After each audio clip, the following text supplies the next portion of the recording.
Personal life को लेकर के तो बस कर भाई, बंद कर। 3-4 घंटे से बैठे हुए हैं।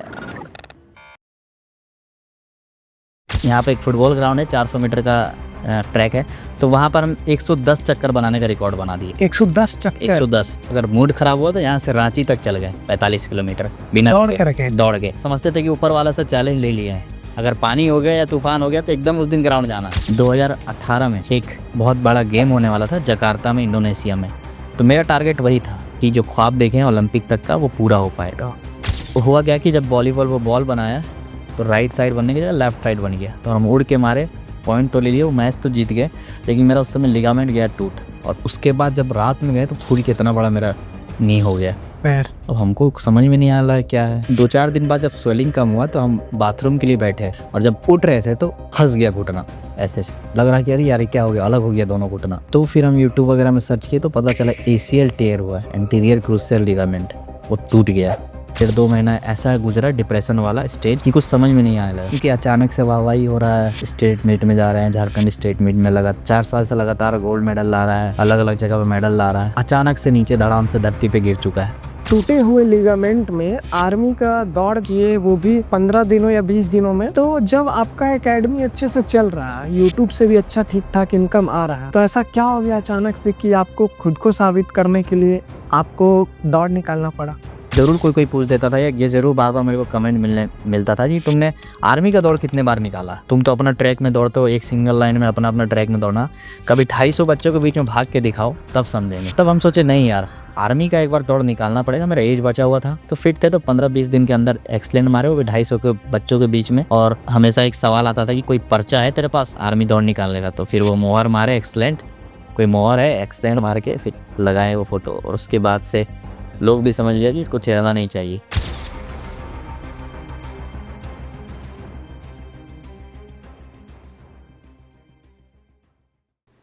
हेलो एवरीवन, आप सबका स्वागत है हमारे शो रियल इन्फ्लुएंसर पॉडकास्ट में। आई होप आप सब बहुत अच्छे होंगे। और आज के जो हमारे गेस्ट है वो fitness coach, fitness influencer and India's one of the best, Jharkhand के नंबर 1 एंड बहुत सारे मेडल लाने वाले, और अंकित रनर एकेडमी रन करते हैं, यूट्यूबर भी हैं।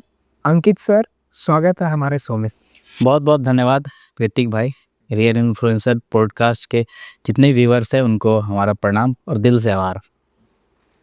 तो भैया पहले आप अपने बारे में बताइए, फिर हम लोग बातचीत आगे बढ़ाएंगे। मेरा नाम अंकित कुमार सिंह हुआ, और आप लोग और बहुत सारे लोग हमें अंकित रनर के नाम से जानते हैं। बहुत बार डिस्ट्रिक्ट स्टेट जोन तक गोल्ड मेडल रहा है, और 8 बार नेशनल ओपन नेशनल पार्टिसिपेट किया हूँ, जहाँ भी बहुत अच्छा परफॉर्मेंस रहा है। साथ साथ फिजिकल एजुकेशन का बहुत सारे कोर्सेज़ किए हूँ, और हाल में एकेडमी रन कर रहा हूँ। और बहुत सारे लोग इसलिए भी जानते हैं क्योंकि इंजर्ड नी को लेकर आर्मी का जो दौड़ होता है टफ होता है, उसमें एक्सीलेंट मारना, वो भी फर्स्ट पे फिनिश करना। तो बहुत सारे लोग यूट्यूब टिप्स एंड टेक्निक के लिए भी जानते हैं, और बहुत सारे लोग इस वजह से भी जानते हैं। अच्छा, जैसा कि अभी आपने बोला कि अंकित रनर के नाम से जानते हैं, तो सबके नाम में होता है सिंह, तिवारी, महतो, कुमार, लेकिन आपके नाम में अंकित रनर क्यों पड़ा? अंकित रनर इसलिए पढ़ा, इसके पीछे बहुत इंटरेस्टिंग स्टोरी है। 6th क्लास की बात है, हमारे क्लास में लगभग 4 अंकित हुआ करते थे, कोई लंबा, कोई छोटा, कोई मोटा। तो मेरा, हम रनिंग पे थोड़ा, आपको पता ही, रनर तो रनिंग वनिंग करते थे, तो लोग वहीं से जोड़ने लगे रनर रनर रनर रनर, तो रनर जुड़ गया। और आजकल बहुत सारे लड़के रनर टैगलाइन लगा रहे हैं, और मैं बहुत बार, हमें पूछा भी गया है कि ये रनर टाइटल क्या होता है, तुम्हारे पिताजी का टाइटल भी रनर है क्या, या तुम्हारा बेटा होगा तो उसका भी टाइटल रनर रहेगा क्या? तो ऐसा नहीं है, बस एक उपाधि दिया गया क्योंकि हम रनिंग करते थे तो रनर दिया गया। और आजकल आप देखते ही हो पूरा all over India runner runner लगा रहा है, और पहली बार हमारे ऊपर ही रनर लगा गया था, अंकित रनर। अच्छा, तो जैसे आपने बताया कि आपको बचपन से ही आप दौड़ रहे थे, तो होता क्या है ना कि हम लोग अगर बचपन में जब होते हैं या स्टूडेंट लाइफ में होते हैं, तो हम लोगों के मन में होता है कि अरे हमको फौज में जाना है, मेरे को आर्मी में जाना है, पुलिस बनना है, डॉक्टर बनना है, इंजीनियर बनना है। लेकिन आपका ऐसा क्या था उस टाइम पे कि आप उसी टाइम से, बचपन से ही आपका क्लियर था कि मेरे को रनिंग में जाना? बचपन से इसलिए क्लियर था कि बचपन थोड़ा नानी घर में गुजरा है, तो पढ़ाई लिखाई उतना अच्छा था नहीं, लेकिन स्पोर्ट्स शुरू से अच्छा था। तो क्रिकेट खेलते थे, और क्रिकेट अच्छा खेलते थे। और उस वक्त सचिन तेंदुलकर का जो लास्ट कुछ इनिंग्स था, लास्ट एंड हो रहा था और विराट कोहली उग रहे थे, सूर्योदय हो रहा था समझ जाओ। सो उस समय लोग, हम अच्छा खेलते थे तो विराट कोहली से कंपैरिजन करते थे, मतलब कंपैरिजन तो दूर की बात है, लेकिन कह के पुकारते थे विराट कोहली विराट कोहली। कोई कोई कहता था कि आप दिखते भी थोड़ा वैसे हो, और दाढ़ी वाड़ी भी से हाँ, हो रहा है। और कोई कोई कहता था कि खेलते भी वैसा हो। तो खेलते थे अच्छा। तो उस वक्त तो ख्वाब था कि क्रिकेटर बनने का, और हमको लगता है इंडिया में से 10 में से 8 युवाओं का यही ख्वाब रहता है कि क्रिकेटर बन जाए या तो एक्टर बन जाए। लेकिन एक्टर हमको लगता था मेरा चेहरा उतना बढ़िया है नहीं, तो एक्टर बनने का ख्वाब कम था, लेकिन क्रिकेटर बनने का ख्वाब था। लेकिन जैसे जैसे थोड़ा सा बड़ा हुआ तो समझ में आने लगा कि इसमें जो है प्रॉपर टेक्निक वाला तो खेल है ही, लेकिन पैसों वाला भी बहुत ज़्यादा खेल है। हाँ, उसमें बहुत ज़्यादा हाँ, तो लेकिन हम ग्राउंड ग्राउंड जाते थे, कॉस्को उसको खेलते थे, तो रनिंग वनिंग फिटनेस विटनेस वहीं से स्टार्ट हुआ। रनिंग बिटवीन द विकेट थोड़ा तेज हुआ, फील्डिंग अच्छा करना, तो वहीं से ख्वाब ये हुआ कि क्रिकेटर बनना है। लेकिन बताएं कि पैसा थोड़ा ज़्यादा लगता है और टेक्निक स्किल ये सब चीज़ें हैं, तो उसके लिए फिर रनिंग वनिंग करने लगे, तो रनिंग में आ गया करियर। और एक कहानी ये भी है, एक स्टोरी ये भी है कि जब स्कूल लाइफ था हुआ करता था, तो स्कूल लाइफ में जैसे हमारा 6 क्लास की बात है, तो बंक करने के लिए जो गणित के टीचर रहते हैं उनका थोड़ा गणित समझ में नहीं आता और थोड़ा सा स्ट्रिक्ट, तो बोरिंग जैसा लगता था क्लास। बैक वेंचर्स को बैक बेंचर्स पर तो हम लोग क्या करते थे, 4-5 दोस्त थे, तो बाहर निकल जाते थे, बंक कर लेते थे, ग्राउंड चले जाते थे। और हमारा डीएवी में कभी एनुअल स्पोर्ट डे हो रहा है, कभी हाउस गेम हो रहा है, कभी क्लस्टर हो रहा है, कभी जोनल हो रहा है, तो बाहर जाके पीटीआई सर का थोड़ा सा सपोर्ट रहता था, क्योंकि बदमाश बच्चे जो होते हैं वो पीटीआई सर के प्रिय रहते हैं। तो यही था, तो बाहर आराम से जाके बैठे रहते थे, इधर उधर चूना मार रहे हैं, कभी कुछ कर रहे हैं। तो अचानक से एक दिन गणित वाले सर गुस्सा हो गए, मैथ वाले सर। सोचे कि बार बार ये क्लास में ये दिखता नहीं है, स्कूल भी आता है। एक दिन ग्राउंड पहुंच गए। अब ग्राउंड जब पहुंच गए तो वहाँ पर मेरा हालत ख़राब, हमारे साथ 4-5 लड़के और थे, एक दो तो मोटा मोटा था, उन लोगों का तो कहानी वहीं पैक। आए कि कौन कौन यहाँ पर दौड़ता है सर, पीटीआई सर से पूछे। तो उससे पहले हम लाइन में खड़ा हो गए, रेस होने वाला था। नहीं नहीं, हम भी ट्राई देंगे, ट्रायल हम भी देंगे ट्राई। तो हम लाइन में खड़े हो गए और बोले कि दौड़ो दौड़ो। अब हमको पता चल गया कि अगर ख़राब दौड़ेंगे या फिर प्रैक्टिस, क्योंकि पता चल जाए कि आप कितने दिन दौड़े हो। और स्कूल में हमारा टिफ़िन के बाद प्रैक्टिस होता था।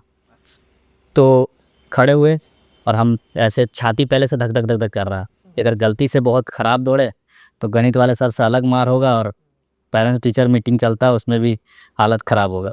और पिताजी थोड़े स्ट्रिक्ट थे, तो समझ जाएं कि वहाँ पे ऐसा हुआ। रेस स्टार्ट हुआ और उस रेस में स्कूल का सबसे तेज़ दौड़ने वाला धावक था, तो हम उसको हरा दिए उसी दिन। उसी टाइम। हाँ, उस समय पूरा हवा बन गया, कौन लड़का आया, अंकित रनर, वहीं से फेमस भी हो गए। और उसके बाद स्कूल लाइफ में पूरा फेमस हो गए। उसके बाद ऐसा होने लगा कि अविनाश सर हमारे पहले गुरुजी हुए, वो उनको लगा कि मेरे में टैलेंट है अच्छा, तो फिर अपना रनिंग लाइन में बोले कि अच्छे से मेहनत करोगे, नाम होगा, ख्वाब बड़ा बड़ा दिखवाएं, पैसा होगा, इज्जत होगा। तो हमको लगा कि यार करना चाहिए इसमें, ठीक है। तो उस समय फिर हम स्पोर्ट्स में शिफ्ट हो गए, रनिंग में शिफ्ट हो गए। फिर पीटीआई सर का बहुत सपोर्ट रहा, और आज उनका भी बहुत बड़ा योगदान है कि हम जिस जगह पे हैं। अच्छा, जैसा अभी आपने बताया कि हम लोग नानी घर में रहते हैं, आप जैसे बोले कि हम लोग जितने थे वो नानी घर में रहते थे, तो इसकी वजह से भी थोड़ा बदमाश थे। तो आप मेरे को पूरा अपने पास्ट के बारे में बताइए, एक-एक चीज़ की कैसे, मतलब आपके फैमिली सपोर्ट कैसे थे और किस परेशानियों के साथ आप यहाँ तक पहुँचे, वो सारी चीज़ें। पास्ट ऐसा हुआ कि मेरे मम्मी और पिताजी जो थे एक साथ शुरू में नहीं रहने लगे शादी के बाद, क्योंकि पिताजी कमाने के लिए बाहर गए और माँ गाँव में रहने लगी। और जब मेरा जन्म हुआ तो मेरा जन्म धनबाद में एक जगह है भाडी, ठीक है, मौदा करके एक जगह है भाडी, वहाँ पे हुआ। तो नाना घर में ही हुआ, मतलब नानी घर में ही हुआ।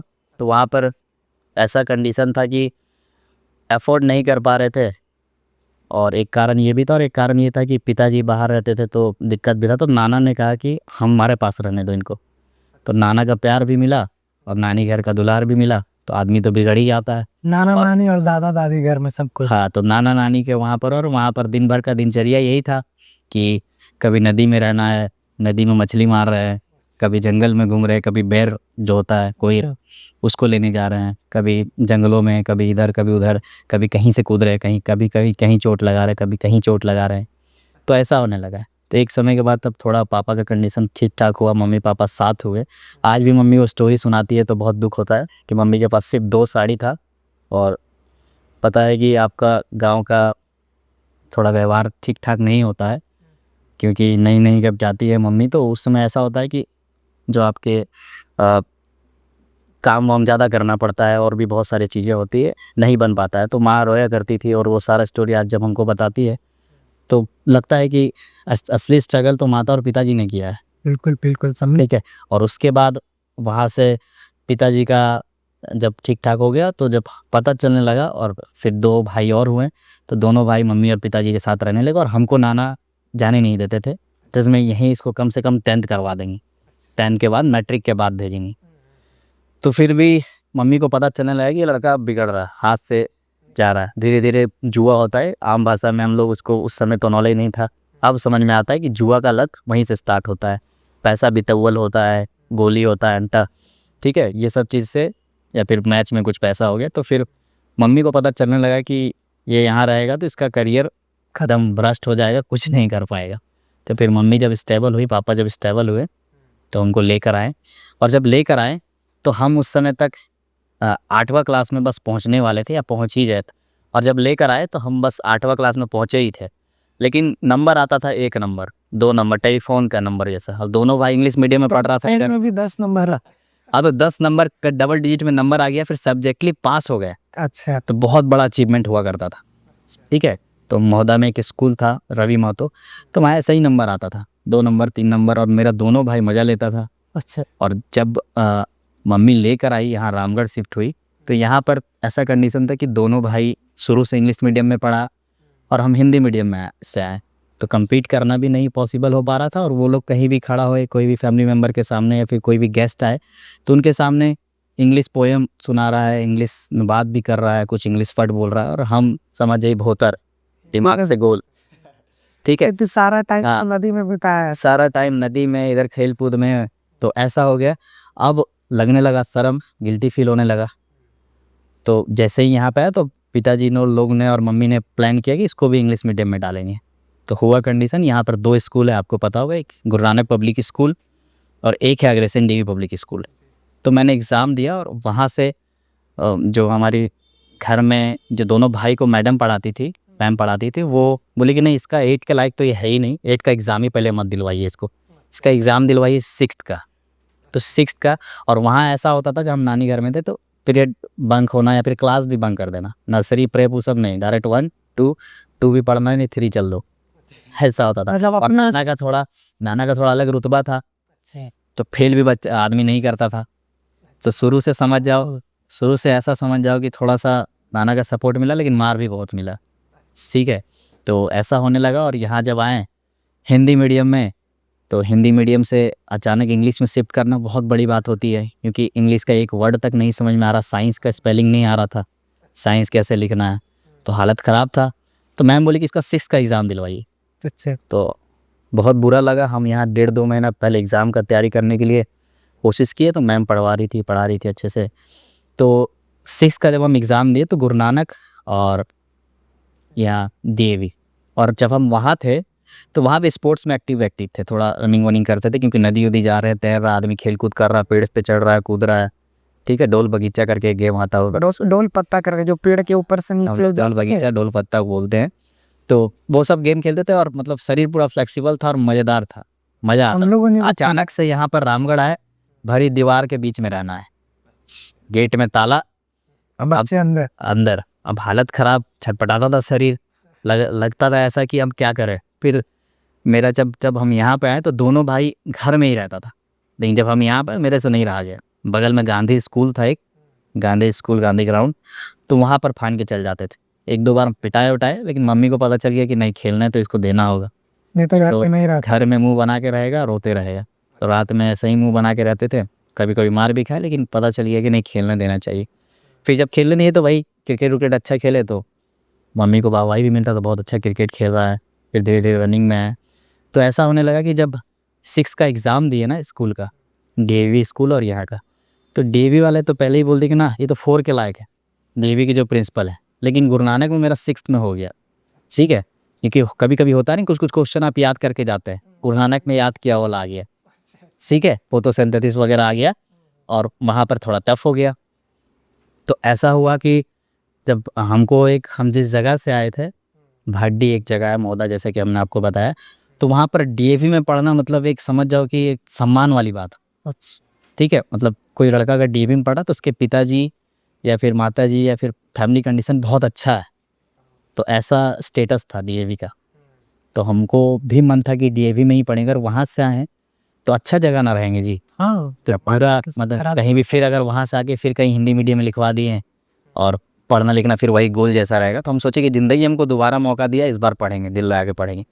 फिर हमको 1.5-2 महीना का समय मिला, 1.5-2 महीना तैयारी किए। एग्ज़ाम जब दिए, एग्ज़ाम मेरा गुरु नानक का 6 का हो गया, 6 में जाने लगा। और गुरु नानक का जो गुरु नानक का जब रिज़ल्ट हो गया उसमें 5-6 दिन हम क्लास के, उसके बाद हम जब डीएवी का एग्ज़ाम दे चुके थे, इंट्रेंस एग्ज़ाम। तो जब डीएवी का इंट्रेंस एग्ज़ाम दिए तो 6-7 दिन के बाद डीएवी का आया। तो फिर मम्मी को बुलाए प्रिंसिपल सर, तो बोले कि 6 में तो नहीं, 4 में कराइए। तो मम्मी बहुत रिक्वेस्ट की, ना ना नहीं हो पाएगा, नहीं हो पाएगा। 5 में फिर फाइनली एडमिशन हुआ बातचीत करके। और हम सोचे थे कि एक क्लास नीचे ही क्यों नहीं पढ़े, लेकिन डीएवी में ही पढ़ेंगे, क्योंकि स्टेटस भी मेंटेन था और हमको पता था कि डीएवी में थोड़ा मोड़ा स्पोर्ट्स होता है। ठीक है, और श्री गुरु नानक पब्लिक स्कूल में ऐसा नहीं है कि नहीं होता है, लेकिन मेरे को जहाँ से हम आए थे वहाँ डीएवी ना पढ़ा नाम हुआ करता था और ख्वाब भी हुआ करता था कि पढ़े उसमें। होता है ना, एक कोई बड़ा स्कूल में पढ़ रहा है, बढ़िया से टाई हुई लगा के जा रहा है, और हम लोग हाथ मोड़ के शर्ट खोल के चैनत या चैन ये क्या बोलते हैं बटन खोल के जाते थे। तो ऐसा लगता था कि नहीं, शिफ्ट होना चाहिए, क्या कितना इसमें करियर तो है नहीं, क्योंकि जितने सीनियर को देखते थे या तो बस में एजेंटी कर रहे हैं और बहुत सारे लोग ने तो कोयला ले चुन रहे कोयला, बाद में कोयला वाला इलाका भी। तो ऐसा लगता था कि नहीं, कुछ ना कुछ अब ज़िंदगी दोबारा मौका दिया तो यहाँ पढ़ना चाहिए। फिर हम 2 साल ही पढ़े और भाई लोगों के बराबरी नंबर लाए।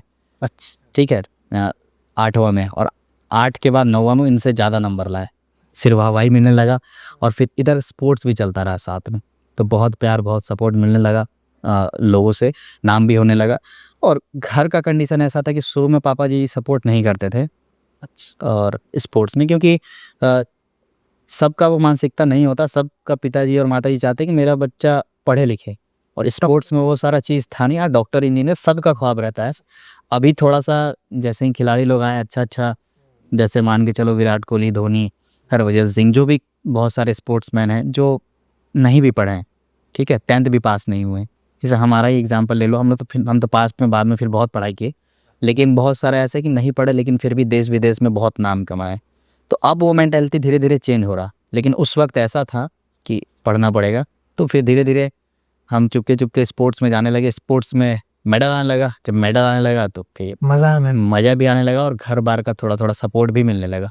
बहुत सारे लड़के और लड़कियां कहते हैं कि मेरे फैमिली सपोर्ट नहीं करते हैं, ठीक है, तो हम उसके लिए यही करेंगे कि आप सबसे पहले प्रूफ करके दीजिए। एक वो मेडल, डिस्ट्रिक्ट का मेडल लगा के दीजिए, कम से कम स्कूल का इवेंट होता है उसमें मेडल लगा के दीजिए, ज़रूर सपोर्ट करें। अगर आप मेडल नहीं दीजिएगा, आप एक तो ऐसा ही पढ़ाई लिखाई में गोल है, उसके बाद मेडल इधर भी नहीं दीजिएगा या फिर स्पोर्ट्स में अच्छा परफॉर्मेंस ही नहीं दीजिएगा, तो फिर आपका माँ पिताजी कैसे सपोर्ट करेंगे। वो तो सिर्फ यही चाहते हैं कि आपका जो करियर है वो वेल एजुकेटेड रहे, आप कहीं भी खड़ा रहे तो इंग्लिश थोड़ा बोल पाए, बढ़िया समझ पाए, और देश जो है इतना बड़ा दुनिया है, इसमें बेवकूफ़ ना बने रहे। ठीक है। तो भैया जैसा अभी आपने अपने बारे में बता रहे थे, तो और खुल करके डिफाइन करके बताइए, थोड़ा डीपली जाइए, ताकि हमें और दर्शकों को सुनने में मज़ा आ जाए। देखिए, ऐसा हमने आपको तो बताया कि डीएवी स्कूल में हो गया एडमिशन, और एडमिशन की शर्त तो आपको पता ही है कि बहुत इधर उधर भागा दौड़ी, और माँ को सुनना भी पड़ा कि नहीं, डीएवी लाइक नहीं, इंग्लिश मीडियम लाइक नहीं, पढ़ा लिखा नहीं है ये। फिर बुरा भी लगने लगा, फिर एजुकेशन पे ध्यान दिए, और धीरे धीरे जैसे कि पता 6th में स्पोर्ट्स वाला वो इंसिडेंट हुआ, तो फिर स्पोर्ट्स में आ गए। और 7th में मतलब 1 साल के दरमियान 6 से 7 तक में बहुत अच्छा रेस हो गया मेरा। तो जब मेडल आने लगा क्लस्टर जोनल में अच्छा, तो डिस्ट्रिक्ट स्टेट में, तो अचानक से वाहवाही भी होने लगा और नाम भी होने लगा। और प्रिंसिपल सर जो पहले 5 क्लास में भी एडमिशन नहीं ले रहे थे, 8 से 5वां में भी एडमिशन नहीं ले रहे थे। अच्छा, जब ये एडमिशन हो रहा था तब लेकिन अब स्कॉलरशिप और प्रिंसिपल सर का पूरा सपोर्ट, पूरा फी माफ और पूरा सपोर्ट मिला उनका। और प्रिंसिपल सर भी कहीं भी जाते थे तो कहा जाता था कि भरेश नगर का लड़का, डीएवी स्कूल का लड़का, अग्रसेन डीएवी का लड़का, धुआं धुआं किया हुआ है उसी समय से। मतलब पहले जो एडमिशन नहीं ले रहे थे वही सर आपका तारीफ करने लगे, स्कॉलरशिप को हाँ। पूरा। क्योंकि सर का कोई गलती नहीं है, सर तो चाहते हैं, कोई भी आदमी यही चाहता है कि उनका जो फार्म इंडस्ट्री है, स्कूल है, वो क्योंकि अगर अच्छा लेंगे तो अच्छा निकालेंगे। बिल्कुल। तो वही चीज़ था कि हम लोग तो एकदम गैल गुजरल जैसा थे, तो नहीं लेना चाह रहे थे, लेकिन जब देखे कि स्पोर्ट्स में बहुत अच्छा है तो बहुत सपोर्ट किए, और आज भी उनका बहुत सपोर्ट रहता है, बातचीत होता है, और फोटोज़ वगैरह पर आज भी कमेंट करते हैं, आज भी हम टच में है। इतना अच्छा रिश्ता बन गया फिर उसके बाद। और एक समय ऐसा आ गया कि प्रिंसिपल सर मतलब कहीं भी हम लोग जाएँ रेस जीते तो हर एक पोस्ट फेसबुक पे डालते थे और बहुत तारीफ़ करते थे और बहुत सपोर्ट किए सर। और फैमिली में जैसे मान लीजिए और बाकी जो फैमिली थी। हाँ, भाई लोगों का तो हमने बताया कि भाई लोग तो स्पोर्ट्स में उस समय एक्टिव नहीं था, दोनों भाई।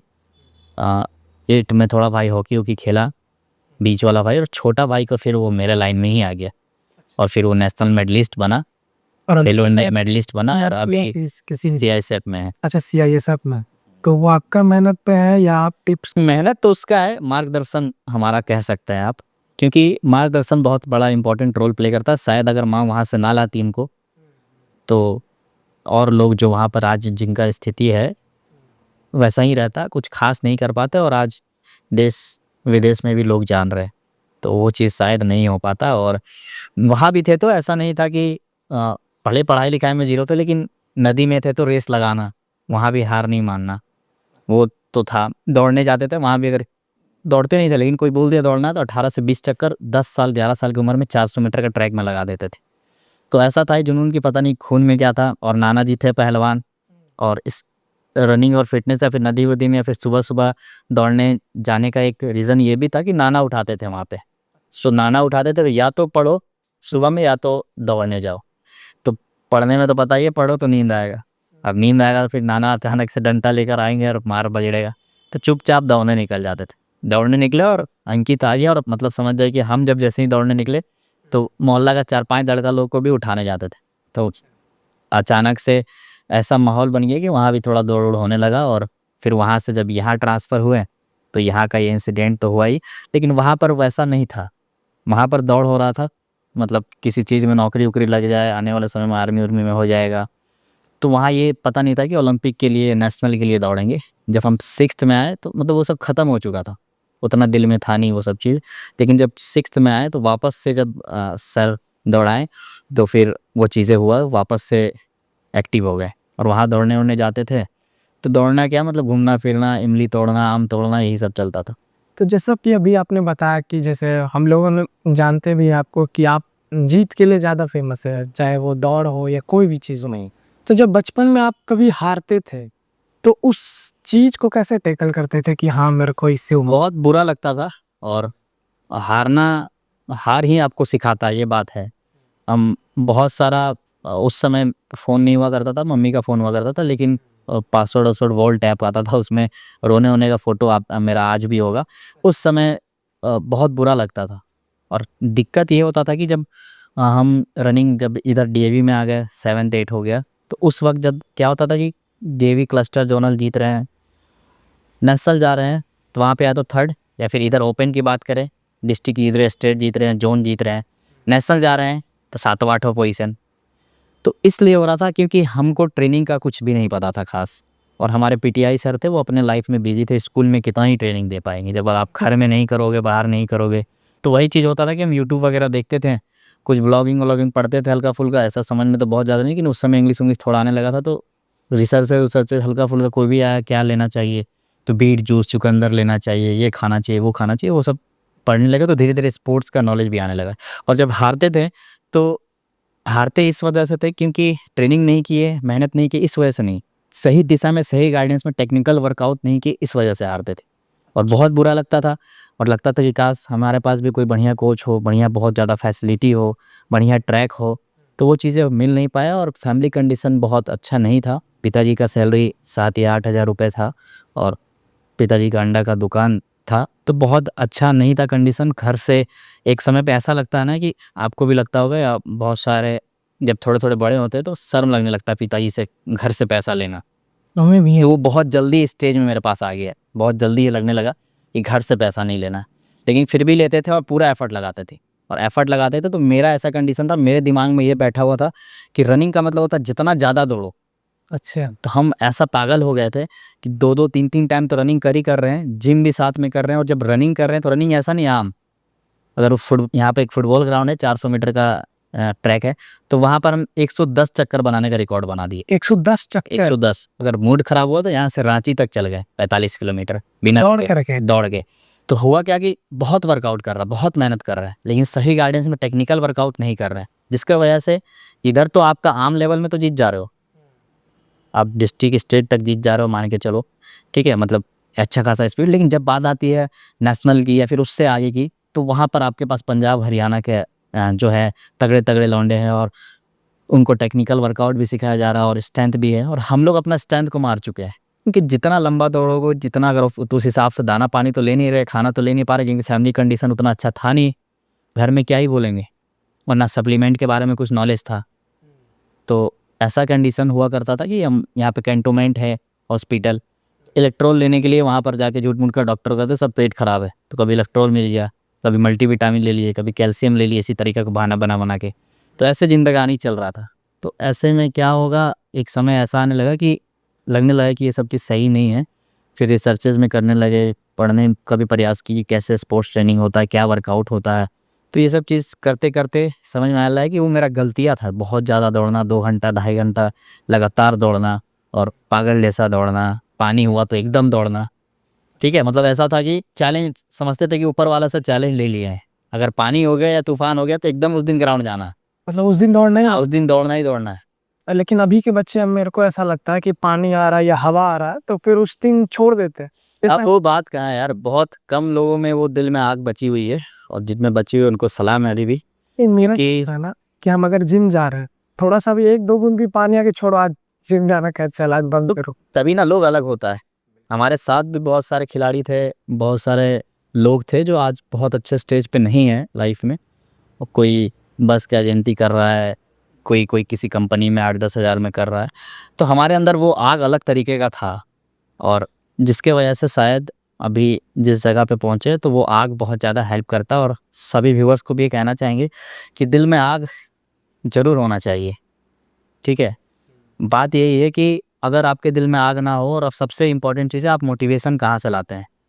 मोटिवेशन के लिए आप, जैसे कि हमने आपको बताया कि पिताजी का सैलरी खुद 7-8 हज़ार रुपये, उनसे क्या ही मांगा जाए, क्या ही उनको बोला जाए कि ये चाहिए वो चाहिए, ये सप्लीमेंट चाहिए या फिर वो डाइट चाहिए, क्योंकि वो चीज़ें खुद ही नहीं हो पाता है।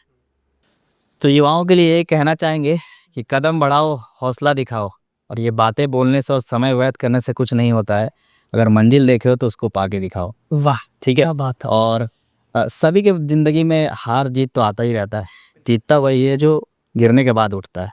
तो बहुत सारा ऐसा रेस हुआ जो कि हारे भी, बहुत सारा ऐसा मुकाम भी मिला ज़िंदगी में जहाँ लगा कि अब सब ख़त्म हो चुका है, कुछ हुआ नहीं, कई रातें रो के गुजारी। और बहुत सारा कंडीशन ऐसा हुआ कि हर बार लगता था, और फैमिली कंडीशन भी एक समय ऐसा आ गया था कि पढ़ भी नहीं रहे हैं, और स्पोर्ट्स में भी आप बार बार जा रहे हैं, एक स्टेज के बाद वापस आ जा रहे हैं मान के चलो। तो घर में भी वो चीज़ें रहता था, तो घर से भी ये चीज़ें होने लगा कि भाई पढ़ाई भी बेकार हो रहा है, और इधर भी तुम बहुत आगे नहीं जा रहा है, बहुत पैसा नहीं आ रहा है। इन द एंड घर वाले या फिर सबको यही सोचते कि एक अच्छा जॉब मिल जाए, एक अच्छा पैसा वाला हो जाए, फाइनेंशियली कमाने लगो, एक सेटल हो जाओ, हमको दो ना दो लेकिन तुम बढ़िया से रहो, अच्छे से रहो, बाल बच्चा को बाल अच्छे से बच्चा रखो। पैसे रहे। तो वो चीज़ें नहीं हो पा रहा था, तो घर में भी डांट उट सुनने लगे हैं, और ऊपर से थोड़ा नाम वाम ज़्यादा होने की वजह से थोड़ा सा एक मन में ईगो टाइप का हो जाता है। और हमको ये लगता है कि जो क्या बोलते हैं उसको, अकड़ या फिर एटीट्यूड, घमंड, तो हमको ये लगता है कि घमंड आना चाहिए लोगों में, और आना इसलिए चाहिए क्योंकि पता चलेगा कि आपको इस घमंड से क्या नुकसान है। और जब पता चला कि घमंड से नुकसान है तो अब घमंड नहीं रहा। और हमको ये ज़रूर लगता है कि आपको पता ही नहीं कि घमंड से क्या नुकसान होगा, तो आपको क्या पता, पता कैसे चलेगा। तो जब पता चला है कि घमंड में ये चीज़ें होता है कि आप शुरू में किसी को मार दिए या फिर किसी को कुछ बोल दिए, गाली दे दिए, पर 4 साल 3 साल के बाद सब वो सामने बैठता है, या फिर कोई टीचर को कुछ बोल दिए हैं, तो बहुत बुरा कंडीशन हो गया। जब कोई स्टूडेंट को या मतलब कोई लड़के को कुछ कर दिए, या मतलब किसी लड़के को पीट दिए, कोई दोस्त को कुछ बोल दिए, तो जब ऐसा एटीट्यूड आने लगा बात करने में या फिर किसी से मिलने में, तो जब पता चलने लगा कि यार जैसे आपने बहुत बार देखा होगा, बहुत सारे खिलाड़ियों को भी घमंड एटीट्यूड आता, तो एटीट्यूड एक स्पोर्ट्स के प्रति आ रहा वो अच्छी बात है, लेकिन एक एटीट्यूड कि हम ही हैं, मेरे अलावा कोई नहीं है, तो ये घमंड आना चाहिए एक बार ज़रूर, और वो आएगा, जब टूटेगा तो फिर दोबारा नहीं आएगा, मेरा मानना ये है। तो ऐसा होने लगा, हार जीत लगा रहने लगा, और घर में एक बार कंडीशन ऐसा होने लगा कि मन करता था कि घर से भाग जाए, क्योंकि फैमिली जब सपोर्ट भी करते थे जब, लेकिन एक जगह पे आप जाकर बार बार स्टक हो जा रहे हो, वापस आ रहे हो, तो फिर हम लोग एक दो प्लान भी आज पहली बार बता रहे हैं, पता नहीं मम्मी इसके बाद क्या बोलेगी। पहली बार हम लोग प्लानिंग किए थे, हम और एक मेरा दोस्त है संतोष, तो भागने का प्लान किए थे, लेकिन सक्सेसफुल नहीं हो पाया। हम लोग बोले कि भाई हम लोग खाएंगे क्या, कमाएंगे क्या, हम लोग पास है क्या। फिर हम लोग एक ही दिन बाहर रहे, सुबह से लेकर शाम तक हम लोग का हालत ख़राब हो गया। हम बोले ना भाई, अपन अपना घर चल, फिर से पढ़ाई लिखाई और काम किया जाएगा अच्छे से। जब हारते थे तो दिल में एक चीज़ रहता था कि यार हारे क्यों, तो फिर हम यूट्यूब पे ब्लॉगिंग देखते थे कि कैसे ट्रेनिंग करना है, क्या करना, तो उस समय थोड़ा थोड़ा स्पोर्ट्स का नॉलेज आने लग गया था। और अचानक से समझ जाओ कि एक सिचुएशन ऐसा आ गया कि 2016-17 की बात है कि फिर मेडल आने लगा, अच्छे लेवल पे ही मेडल लाने लगा, जोन पे मेडल आने लगा, फिर डीएवी का जो गेम होता है नेशनल, उसमें ही मेडल आने लगा। तब लगने लगा कि नहीं, अब हम अच्छा कर रहे हैं, ट्रेनिंग अच्छा कर रहे हैं, फिर सब कुछ पता लगने लगा। फिर एक हमारे और कोच मिले, वो सपोर्ट करने लगे, ट्रेनिंग देने लगे, तो सब कुछ अच्छा होने लगा। अब अचानक से इवेंट था हमारा, जो स्कूल का गेम होता, उस समय हम पापा को ये बोले कि हमको चाहिए 1 साल का पूरा रेस्ट चाहिए, ठीक है। उससे पहले की हम बात बताते कि मेडल वेडल हर जगह आने लगा डीएवी में, लेकिन ओपन नेशनल में हम चाह रहे थे कि मेडल हो। और 2018 में एक बहुत बड़ा गेम होने वाला था जकार्ता में, इंडोनेशिया में, तो मेरा टारगेट वही था, और कि उसमें कर लेंगे तो अगर आप एशियन गेम में सेलेक्ट हो जाते हैं या फिर चले भी जाते हैं, और जो हमारा ख्वाब था ओलंपिक का, तो सपना यहीं से स्टार्ट होता है। तो ख्वाब था और बहुत अच्छा चल रहा था प्रैक्टिस, और फैमिली सपोर्ट उस समय भी मतलब ये तो था, दिल से था, दिमाग से था, लेकिन फाइनेंशियली सपोर्ट कहाँ से आएगा, घर में खुद पैसा नहीं था, और दोनों भाई भी था साथ में, उनको भी पढ़ाना था, दोनों इंग्लिश मीडियम में थे। मेरा तो चलो फी माफ था, ठीक है, इसका बहुत बेनिफिट मिल रहा था, लेकिन फिर भी डाइट, आपको पता होगा कि स्पोर्ट्स पर्सन एक खिलाड़ी को, और 100 मीटर या 200 या 400 मीटर स्प्रिंटर्स को ज़्यादा डाइट का ज़रूरत होता है और स्ट्रेंथ का ज़रूरत होता है। तो प्रोटीन का बात करें या फिर और भी सप्लीमेंट का बात करें या फिर और भी घर का अच्छा खाना का बात करें, तो ज़्यादा रिक्वायरमेंट होता है। मेरे को एक स्टेज पे ये बेनिफिट मिला कि मेरे पिताजी का अंडा का दुकान था, अंडा खाते थे, अंडा दबा के खाते थे, और उसका बहुत बेनिफिट मिला है। और उसके साथ साथ ऐसा हुआ कि एक समय ऐसा आया कि जब भी रेस लगा रहे हैं, जीत रहे हैं, पूरा वाहवाही चल रहा है, वाहवाही चल रहा है, और हम जब पापा को बोले कि पापा 1 साल रेस्ट चाहिए, तो 12 के बाद 2018 में 12 हुआ, और 12 के बाद हम 1 साल का रेस्ट 2018 में ही मार्च में, समझ जाओ 12 ख़त्म हुआ हमारा, तो 3 से 4 महीना का हम ट्रेनिंग किया। पिताजी को आके बोले कि हमको 2000 प्रति महीना चाहिए, हम रिस्क लेना चाह रहे हैं। और हम क्रिकेट भी अच्छा खेलते थे, फुटबॉल भी अच्छा खेलते थे, और वॉलीबॉल भी अच्छा खेलते थे। हम वॉलीबॉल में, हाँ, ऑलराउंडर थे। एक समय ऐसा था कि हम अपने स्कूल का 6 से 7 डिसिप्लिन का कप्तान थे। अच्छा, 7 टीमों का, अलग अलग टीमों का, कि ठीक है, तो स्पोर्ट्स कैप्टन भी था अपने स्कूल का। तो ऐसा होने चलने लगा, तो पिताजी बोले ठीक है पढ़ाई, तो हम बोले 12 के बाद 1 साल स्किप करना चाह रहे हैं। अच्छा, ठीक है, ट्रेनिंग स्टार्ट की, और 2000 में क्या ही होगा, तो हम सोचे कि खेलने जाते थे, कहीं कहीं अच्छा खेलते तो वहाँ 200-300 रुपये मिल गया।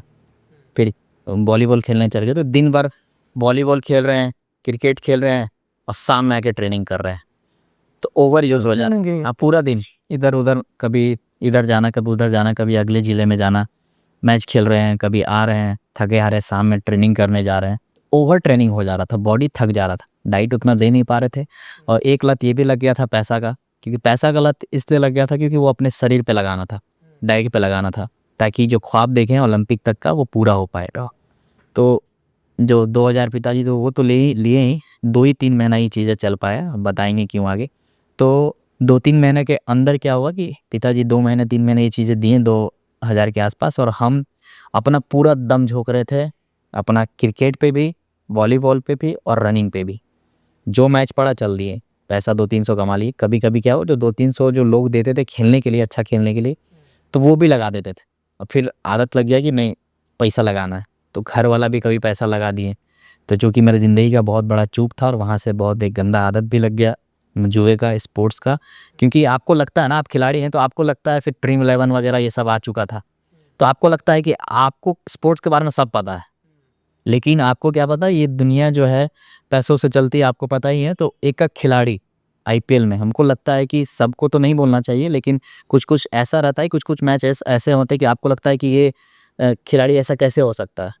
हाँ, जो अभी मान लीजिए अच्छा खेल रहा है वो अचानक से इतना खराब हाँ, है। तो ये सेटिंग होता है। आपने देखा होगा एक टीम 2 साल भी बैन रही है, ठीक है, तो अब लोगों के दिल से खेला जाता है।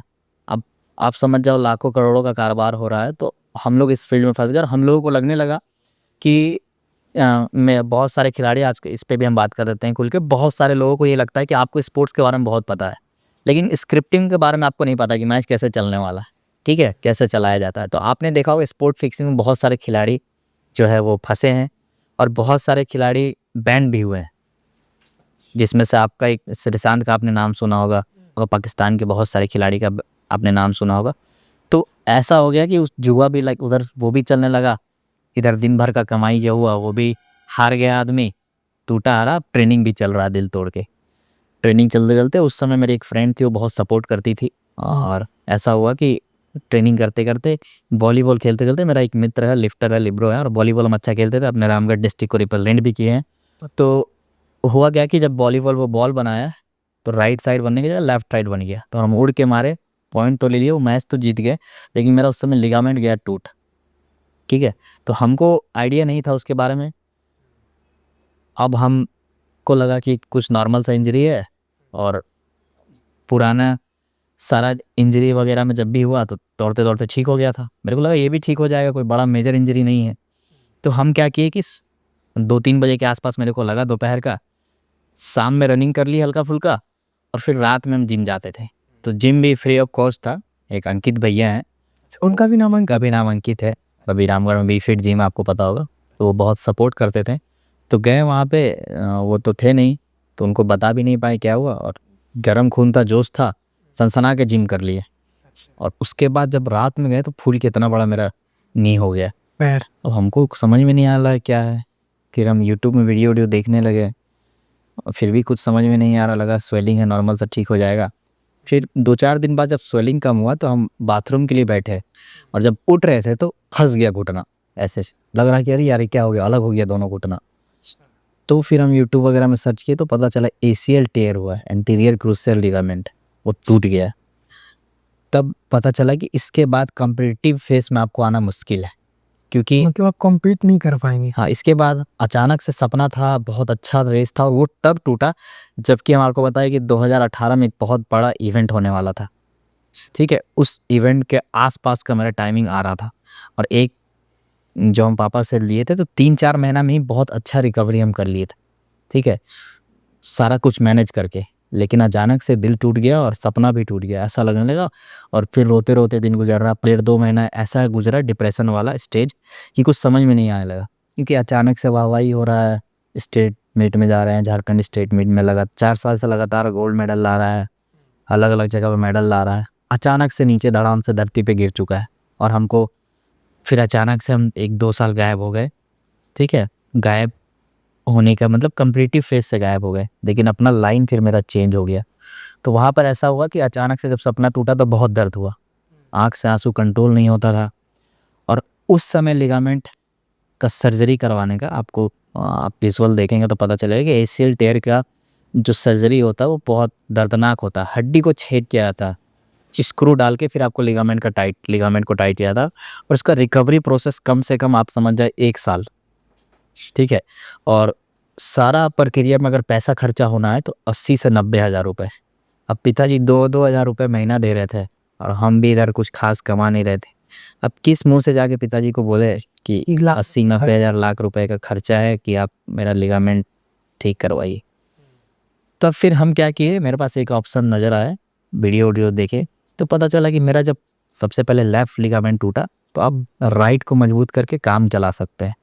तो फिर हम राइट का लिगामेंट को मजबूत किए, बहुत अच्छा स्ट्रेंथन किए, और उसको भी स्ट्रेंथन किए। लिगामेंट के अलावा वहाँ पे 3 लिगामेंट और रहते हैं, अच्छा। एसीएल के अलावा पीसीएल, एमसीएल, एलसीएल, ठीक है। तो उन तीनों लिगामेंट को मजबूत किया, अगल बगल का मसल्स का, क्वाड्रिसेप्स मसल्स, आपका काफ मसल्स, ठीक है, इन सारे मसल्स को, एब्डक्टस मसल्स को मजबूत किए। और एक समय के बाद फिर ऐसा स्तर आ गया कि हम जब मान के चलो मेरा 100% यहाँ था, तो हम 100 तो नहीं, अपना 70% पहुँच गया सिर्फ एक लेग का मदद से। तो जो आम धावक थे, आम जो अगर स्टेट में भी अगर हम दौड़ते तो फर्स्ट तो नहीं जाते, लेकिन टॉप थर्ड में ज़रूर आ जाते। इतना लेवल हम फिर से बना लिए, लेकिन हम कम्पीट फिर नहीं किए। फिर हम AIU इंटर यूनिवर्सिटी चैम्पियनशिप जो होता उसमें गए। उसके अलावा कोई बड़ा मेजर वो नहीं हो पाए, क्योंकि लिगामेंट का ऑपरेशन करा नहीं पाए, रिकवरी अच्छे से हो नहीं पाया आज तक, जब तक सर्जरी होगा नहीं। बहुत इधर उधर हर जगह दिखाएं, लेकिन जब एजुकेशन समझ में आया तो पता चला कि कोई भी बेदूध पर दिखा के झाड़ फूँक कराने से, कोई भी खाने से, दवा खाने से ठीक नहीं हो सकता है, क्योंकि एक बार लिगामेंट आपका टूट गया है। तो बहुत सारे ऐसे खिलाड़ी जिनका इससे लिगामेंट टूटा है। आपने नाम सुना होगा केन विलियमसन का, आपने नाम सुना होगा रविंद्र जडेजा का, आपने नाम सुना होगा सुरेश रैना का, आपने नाम सुना होगा चेतेश्वर पुजारा का। तो ये सब लोग रिकवरी किए हैं, लेकिन उनके पास पैसे की कभी कमी नहीं थी। दिक्कत यहाँ तब आ जाती है जब आपके पास पैसे नहीं। सारा खेल तो अभी आपने देखा ऋषभ पंत का, वापसी किया उन्होंने, 3 लिगामेंट टूटा लेग का, मेरा सिर्फ एक टूटा तो रिकवरी नहीं हो पाया, 3 लिगामेंट टूटा और आज रिकवर कर चुके हैं। कितना अच्छा खेल रहा है वापसी।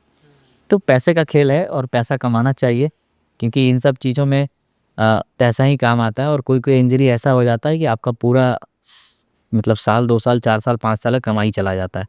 तो उस समय ऐसा हुआ कि अपने को आप फिट रखने के लिए भी पैसा इन्वेस्ट कर रहे हो, और अचानक से टेंशन में, डिप्रेशन में जाने लगे, रो रो के रात गुजर रहा है, कुछ समझ में नहीं आ रहा। तो उस समय मेरी स्कूल की एक फ्रेंड थी, वो गई थी BPEड करने पंजाब अच्छा यूनिवर्सिटी, DAV यूनिवर्सिटी।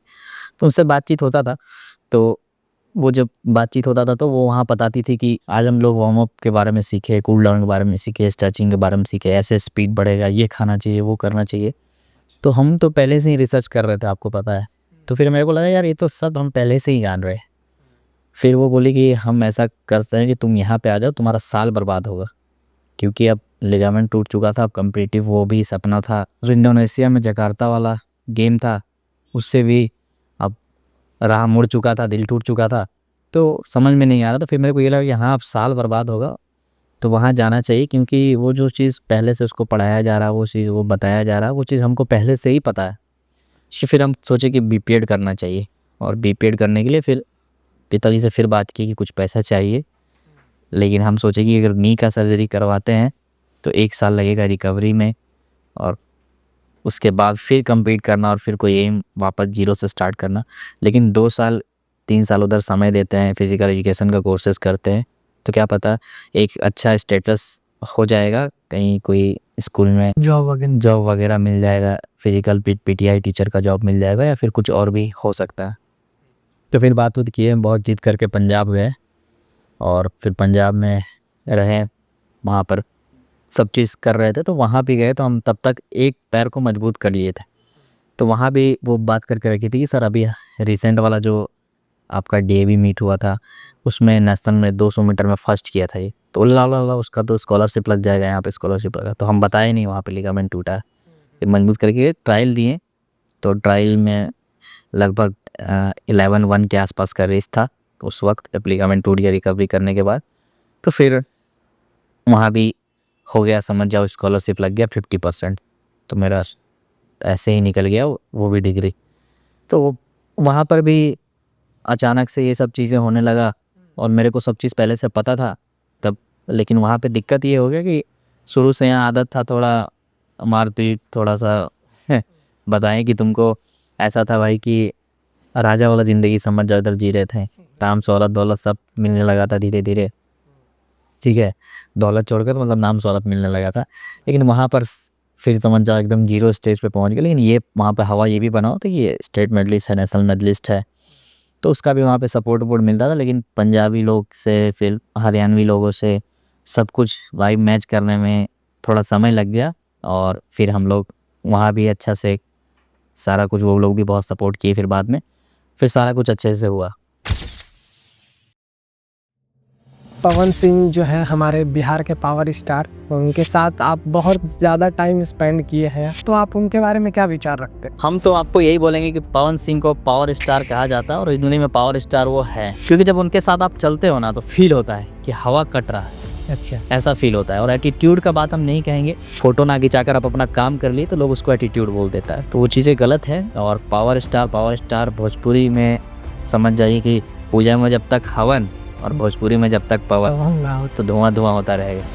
हमने कुछ दिन पहले देखा था कि आप खान सर से मिले, तो वो कैसे मिले और उनके साथ मिलने का एक्सपीरियंस कैसा रहा? खान सर के साथ मिलने का एक्सपीरियंस ऐसा रहा कि बिहार पुलिस में हमारे एकेडमी का बहुत धुआंधार सिलेक्शन रहा। हम भी पटना में मीटअप रखे थे उसी दिन। खान सर का भी मीटअप उसी दिन था। तो बच्चे जा रहे थे बार-बार कहाँ ट्रेनिंग किया फिजिकल, तो बता रहे थे रामगढ़। तो सर शौक हो गया, हैं तुम लोग बिहार का, ये रामगढ़ जा रहा है। तो फिर बताया बच्चा लोग कि वहाँ बहुत अच्छा ट्रेनिंग होता है, ये है वो है। सर भी आए, वो बुलाए आपको खान सर के पास, जैसे अरे बैठिए। और बहुत अच्छा ट्रीट किया, साथ में खाना भी खाएं, चिकन बनाए थे अपना। वो है भी मज़ेदार है। हाँ, बहुत मस्त इंसान है। और यही उनका एक खूबी है कि वर्ल्ड वाइड लोग पसंद कर रहे हैं, क्योंकि हंसते हंसते जो चीज़ें बोल जाते हैं, समझा जाते हैं, वो मुश्किल होता है और लोगों के लिए। अगर आपको हमारा ये पॉडकास्ट अंकित भैया के साथ पसंद आया हो तो लाइक करें, कमेंट करें, शेयर करें और सब्सक्राइब करना बिल्कुल ना भूलें। कौन सा पार्ट आपको पसंद आया या कौन सा टिप आपके लिए बेनिफिट है, कमेंट ज़रूर करें। और डिस्क्रिप्शन में दिया गया लिंक है, रिकमेंडेशन फॉर्म फिल करके आप हमें गेस्ट रिकमेंडेड कर सकते हैं। Thank you.